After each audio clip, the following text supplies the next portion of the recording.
Today on the Ayden Jackson Show, there really hasn't been like much of any news this last week, so we'll talk about a couple little things that have happened that I can think of as this episode goes on. But let's go and get right into the episode.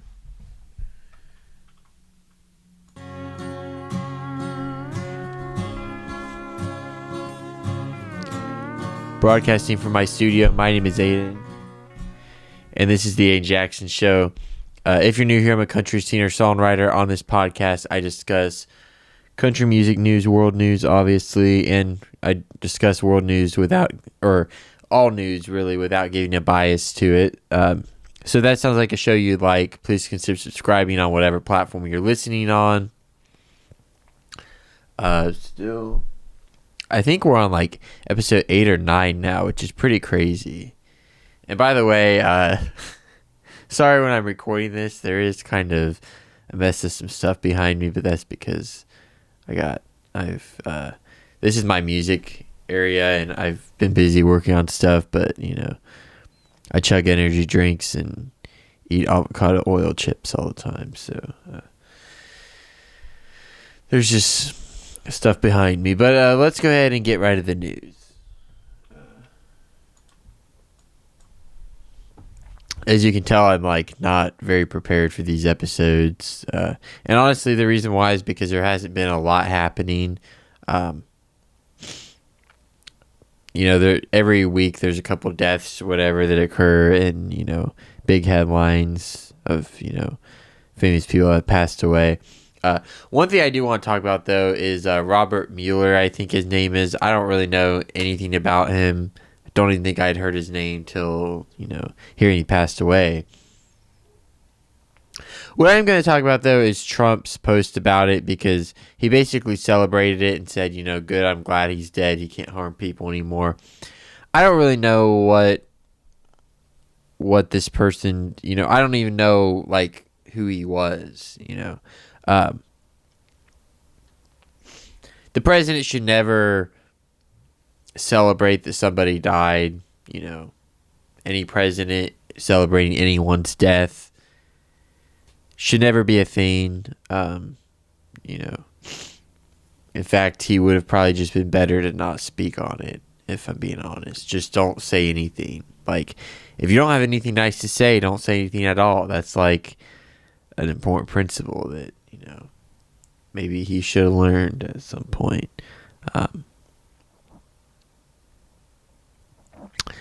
I don't know.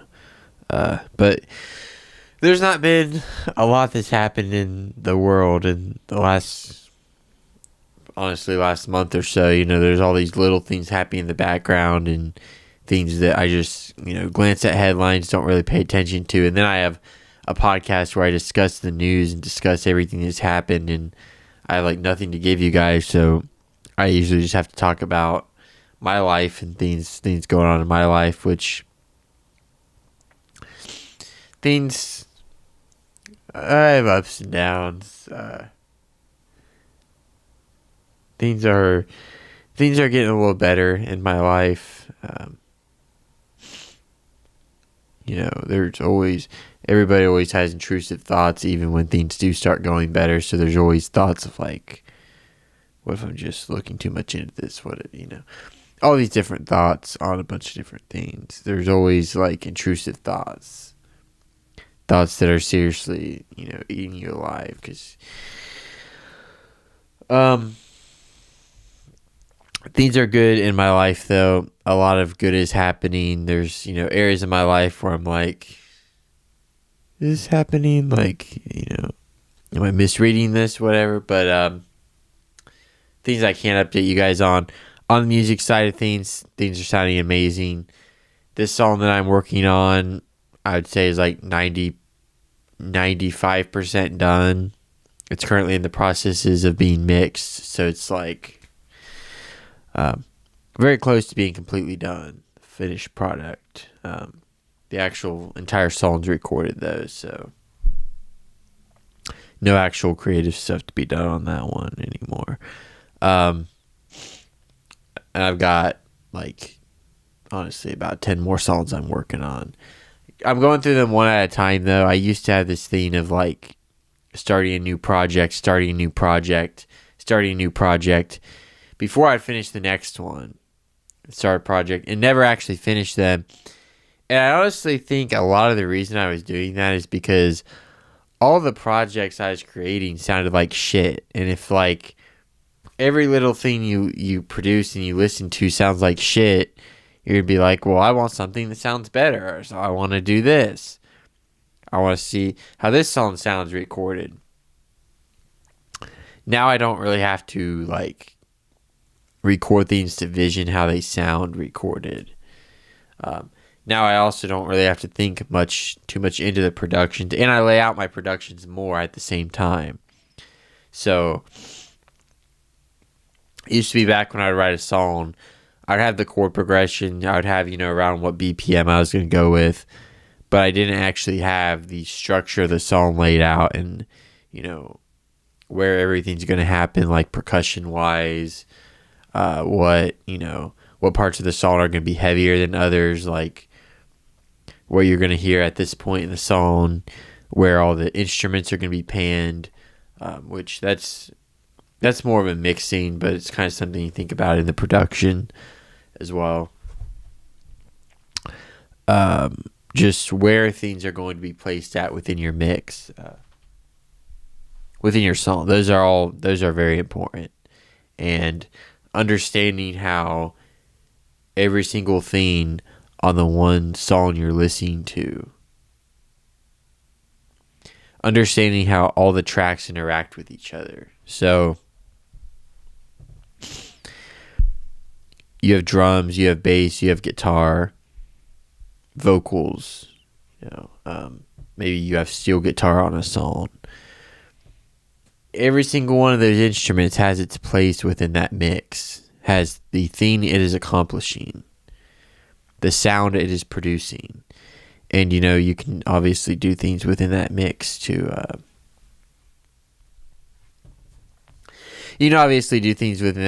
make things sound different. You can use EQ, get rid of certain frequencies, use compression to control the dynamics, add, remove frequencies with EQ. But there's so much you can do production wise, and then actually, mixing wise, so much you can do. But when you understand how every single thing works together, and then you understand just music theory as a whole, you understand how harmonies work, that's very important to actually understand. To understand when you go to record a song and you go to sing a note, to understand what note you're singing and where that is at in your vocal range, and understand the timing of that performance you're doing, the pitch, the actual tone, what vocal register you're using, the vowel modification. Like, there's so much in the actual singing aspect of it as well that's important. So it's important that you nail all that. And I think me switching my approach a little bit in recording to working on one song at a time. Now, I'll create like 10 projects and, map out, tempo map the projects, if you will, which is basically I create a Logic Pro session because that's the DAW I use. And usually I'll start laying down, maybe if I have any piece of the audio of the song from the past, I'll put them in there. I'll lay out the chapter markers. I'll get some percussion set up in there. I'll get bass recorded. Sometimes bass will come a little later, but that's getting the actual session mapped out where everything's gonna be hitting. Now, specialty instruments, I don't produce those parts. I don't decide what steel guitar lick is gonna be played right here. The point, actually, a lot of the reason why I hire people to play on my songs for those parts is honestly so they come together, sound better, and there's less that I have to do on that end of things because I'm so busy with my songs. So they sound amazing. Sometimes there's things played on my songs I'm like, I could never play that. It's just because I hired somebody. I wasn't going to be like, oh, I can do everything. Now, when you understand what you're good at in the world of music and what your strengths and weaknesses are, pros pros and cons, everything. When you figure that out, it'll take you far. Even in singing, when you figure out like what parts of your voice are better. Some singers, for example, and I think we're getting close to the end of this episode.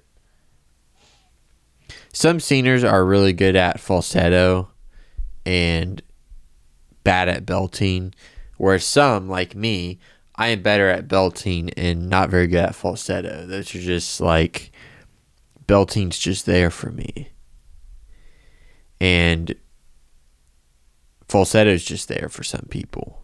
And you work the things you're not as good at, but knowing what you're not as good at allows you to work those things and allows you to get even better at the things you're already really good at, which makes you even better just all around, and then you'll improve at everything. And I think really picking what you should work on music-wise, really in any subject, but music-wise, it's important, Have a weekend when you focus on not recording songs, but you focus on your actual skill set and improving and figuring out this technique. Doing things like that are important.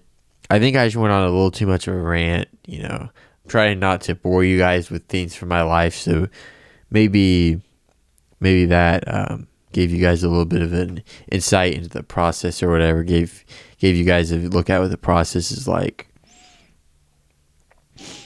I'm very tired.